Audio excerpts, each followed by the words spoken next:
नमस्कार, जनवार्तामध्ये आपल्या सगळ्यांचं स्वागत। सर्वप्रथम पाहूयात ठळक बातम्या।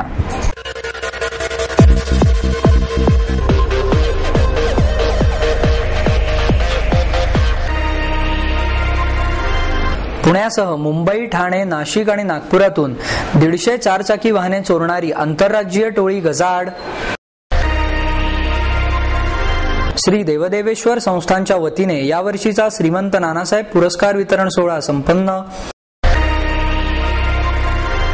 पाकिस्तानी ISI गुप्तहेर संघटनेला मदत केल्याच्या आरोपावरून जवान ब्रिजेश कुमारला 14 दिवसीय कोठडी।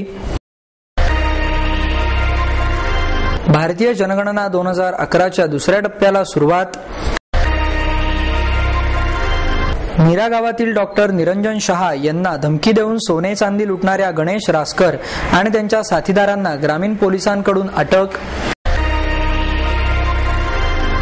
आणि भारतरत्न पंडित भीमसेन जोशी यांची जयंती आणि रथसप्तमीचे औचित्य साधून 10 फेब्रुवारीला स्वरांजली या शास्त्रीय संगीताच्या कार्यक्रमाचे आयोजन। पुण्यासह मुंबई, ठाणे, नाशिक आणि नागपुरातून 150 चारचाकी वाहने चोरणारी आंतरराज्यीय टोळी गजाआड करण्यात आली। बनावट चावीचा आधार घेऊन पुणे, ठाणे, मुंबई, नाशिक, नागपूर, राजस्थान आणि गुजरात या राज्यातून चारचाकी वाहने चोरणाऱ्या 6 जणांच्या टोळीला अटक करण्यात पुणे पोलिसांना यश आले आहे। या टोळीने विविध ठिकाणाहून 150 चारचाकी वाहने चोरली असून पोलिसांनी आतापर्यंत 80 वाहने जप्त केली आहेत।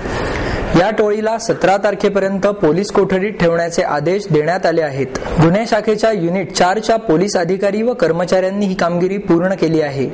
त्यानुसार आबिद खान मुख्तार खान पठाण वय 19 राहणार बुलियारपूर उत्तर प्रदेश, अफसार अहमद इकराम अली कुरेशी वय 30 राहणार लमुहा सुलतानपूर उत्तर प्रदेश, मयूर धीरजलाल देवाणी वय 30 खेतांजली सोसायटी अहमदाबाद, शक्तिसिंह बोजरा सिंह राणा वय 30 राहणार कुच्छभुज, अली अहमद मुख्तार अहमद खान वय 32 सैनिक कॉलनी इलाहाबाद उत्तर प्रदेश, राजाराम उर्फ राजू सुलतानराम देवासी वय 33 भागोदरा जालोर या 6 जणांना अटक करण्यात आली आहे।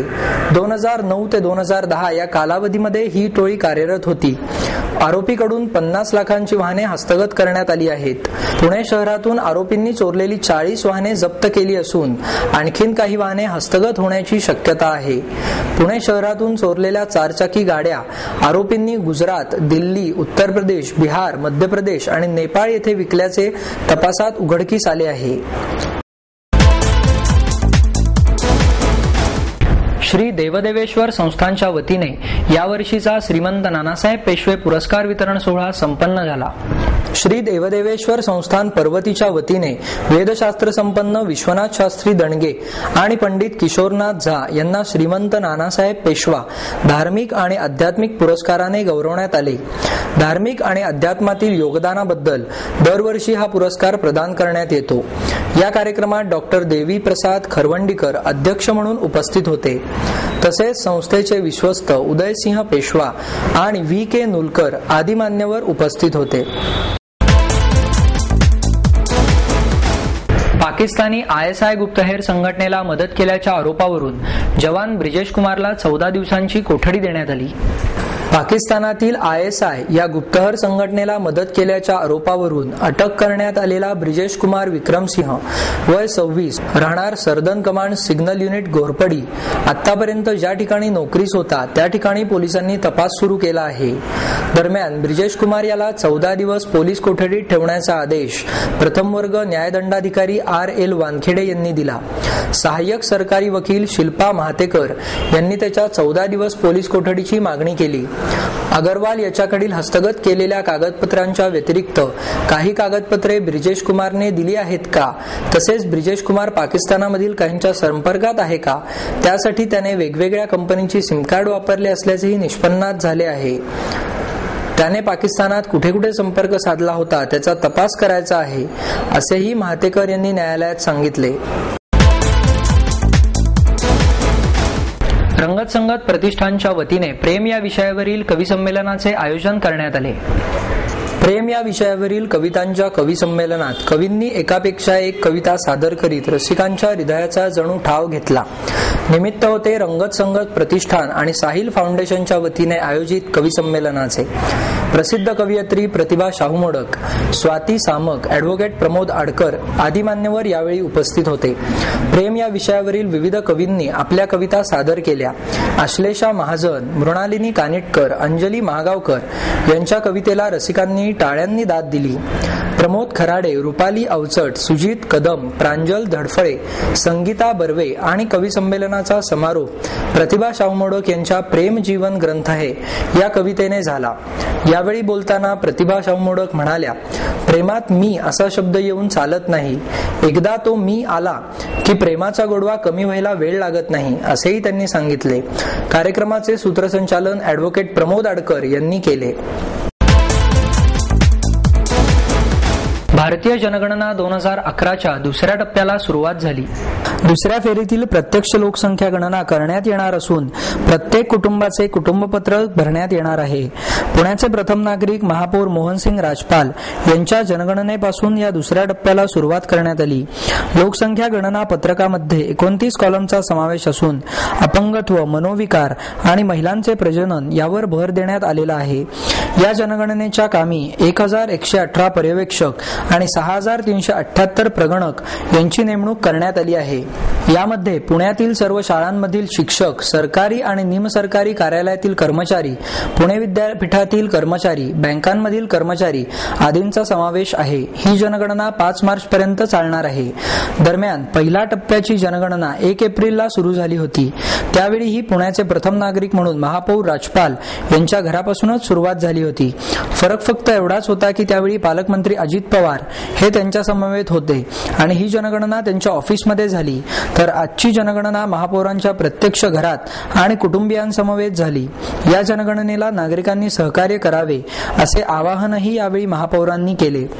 आज भारतातील दुसऱ्या जनगणनेच्या टप्प्याचं काम आज सुरू झालंय 9/2 पासून आणि तो जवळजवळ 5 मार्च पर्यंत चालू राहणार आहे.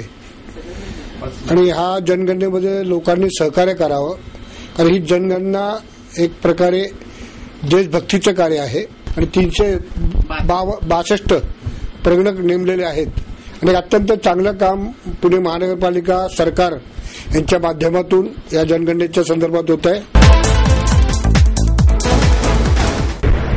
पंडित दादासाहेब जकातदार प्रतिष्ठानच्या वतीने मंदाश्री पुरस्कार प्रदान करण्यात आला. पंडित दादासाहेब जकातदार प्रतिष्ठानच्या वतीने यंदाचा मंदाश्री पुरस्कार ज्येष्ठ ज्योतिर्विद श्रीराम भट आणि अंकशास्त्र टॅरो विशेषज्ञ सुनीता कुलकर्णी साने यांना प्रदान करण्यात आला. पुरस्कार माजी शिक्षण संचालक डॉक्टर मधुकर देसले यांच्या हस्ते देण्यात आला. पुरस्काराचे हे 12वे वर्ष आहे. यावेळी ज्येष्ठ ज्योतिर्विद व दा भट यांच्या अमृत महोत्सवी वर्षानिमित्त आणि वासुदेव जोशी यांचा सहस्त्रचंद्र दर्शनानिमित्त सत्कार करण्यात आला. यावेळी प्रतिभा मोडक, चंद्रकांत शेवाळे, नंदकिशोर जकातदार, विजय जकातदार, पल्लवी जकातदार, रुचा घाणेकर थत्ते आदी मान्यवर उपस्थित होते. नीरा गावातील डॉक्टर निरंजन शहा यांना घरात घुसून लुटणाऱ्यांना ग्रामीण पोलिसांकडून अटक करण्यात आली. ग्रामीण पोलीस अधीक्षक प्रताप दिघावकर यांनी पत्रकार परिषदेत ही माहिती दिली. यावेळी बोलताना दिघावकर म्हणाले, गणेश रासकर त्यांच्या साथीदारांसह डॉक्टरांकडे पेशंट बनवून गेले होते. आतमध्ये गेल्यानंतर त्यांनी डॉक्टरांना हत्याराने जखमी केले आणि त्यांच्या घरातील चांदीचे दागिने, मोबाईल, रोख रक्कम असा एकूण 11,12,700 रुपयांचा माल चोरून नेला. हा सर्व माल जसाच्या तसा हस्तगत केला आहे. गणेश रासकर यांच्यासह अजय उर्फ कुंडलिक शिंदे आणि हेमंत बनकर यांना पोलिसांनी अटक केली आहे. 3 फेब्रुवारी रोजी आरोपी गणेश रासकर आणि त्याचा साथीदार हेमंत बनकर हे कोल्हापूर गोंदिया महाराष्ट्र एक्सप्रेसने येणार असल्याची विश्वसनीय बातमी मिळाल्याने त्यांना दोघांना जाळे लावून पकडण्यात आले. या गुन्ह्यातला तिसरा आरोपी 7 फेब्रुवारी रोजी जेजुरी एसटी स्टँडवर असल्याची माहिती मिळताच त्यास छापा घालून पकडण्यात आले.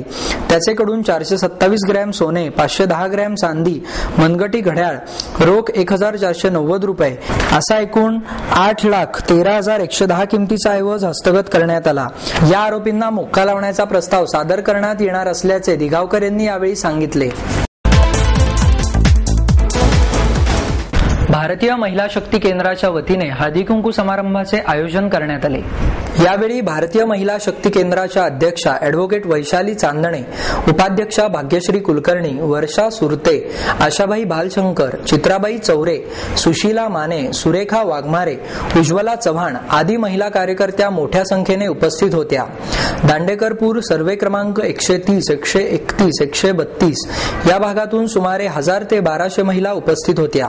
तसेच उपस्थित महिलांना वैशाली चांदणे यांच्या हस्ते तिळगुळ देण्यात आले। कार्यक्रमाबाबत अधिक माहिती देताना वैशाली चांदणे म्हणाल्या, या ठिकाणी भारतीय महिला शक्ती केंद्राच्या वतीनं हळदी कुंकवाचा कार्यक्रम आयोजित केला होता। दांडेकर पूल परिसरातील, जनता वसाहत परिसरातील सर्व नंबर 132, 133, 134 मधील सर्व महिलांनी या कार्यक्रमाला अत्यंत उत्स्फूर्तपणे या ठिकाणी प्रतिसाद दिला। 800 ते 900 महिला या ठिकाणी जमा झाल्या।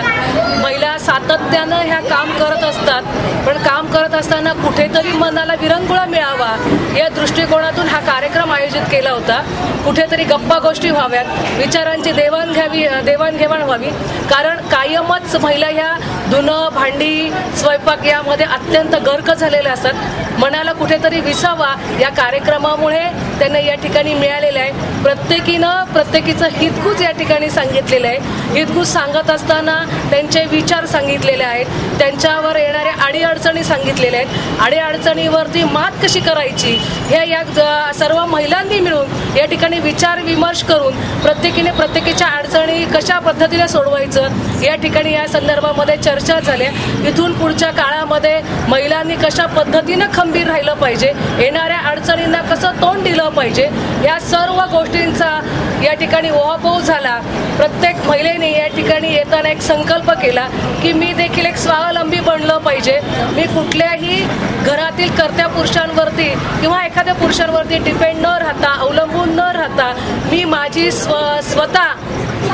स्वावलंबी झालं पाहिजे। मी स्वतः कर्तृत्ववान झालं पाहिजे। माझ्या मुलांना देखील मी संस्कार त्या पद्धतीने घडवले पाहिजेत। मी ज्या पद्धतीने धुणं भांड्याची कामं करते, असं प्रत्येक महिलेला वाटतं की मी धुणं भांड्याची कामं करते, पण माझ्या येणाऱ्या पिढीनं ते काम करता कामा नये। माझ्या मुलीने देखील शिकून मोठं झालं पाहिजे, तिने देखील डॉक्टर, इंजिनियर झालं पाहिजे, कारण झोपडपट्टीमधील महिला ही सातत्याने तारेवरची कसरत करत असते। घर खर्च करता करता तिचा दमछाक होत असतो। मुलांना शिकवण्याची तिची प्रामाणिक इच्छा असते की तिलाही वाटतं की माझ्या जे वाटेला आले ते माझ्या पुढच्या पिढीला, माझ्या मुलांना येता कामा नये या दृष्टीकडून सातत्याने ती धडपडत असते। ती धडपड करत असताना या ठिकाणी भाग्यश्री कुलकर्णी आमच्या सर्व महिला मिळून त्या ठिकाणी त्यांना एक दिलासा देण्याचं काम, त्यांना एक मदतीचा हात या ठिकाणी आम्ही सातत्याने देत असतो की ज्या त्यांना एक प्रकारे मदत व्हावी आणि त्यांच्या ज्या आकांक्षा, स्वप्न त्यांच्या ज्या मुलांच्या बाबतीत असतील, त्यांच्या बाबतीत असतील, त्यांना एक मदतीचा हात या ठिकाणी आम्ही स्वावलंबी त्यांनी बनावं याकरता आम्ही सातत्याने देत असतो। आणि भारतीय महिला शक्ती केंद्र प्रत्येक विभागामध्ये या पद्धतीचं काम या ठिकाणी करत असतं। भारतरत्न पंडित भीमसेन जोशी यांची जयंती आणि रथसप्तमीचे औचित्य साधून 10 फेब्रुवारीला स्वरांजली या शास्त्रीय संगीताच्या कार्यक्रमाचे आयोजन करण्यात आले आहे।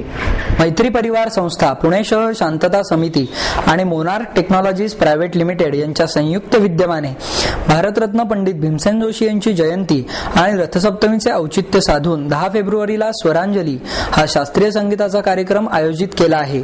या कार्यक्रमात पंडितजींचे शिष्य राजेंद्र दीक्षित आणि माधव गुडी हे गायन सादर करणार आहेत। दीक्षित आणि गुडी हे भावपूर्ण स्वरात अभंग गायन करून पंडितजींना आदरांजली वाहणार आहेत। हा कार्यक्रम गुरुवारी टिळक स्मारक मंदिर येथे सायंकाळी 6 वाजता होणार आहे।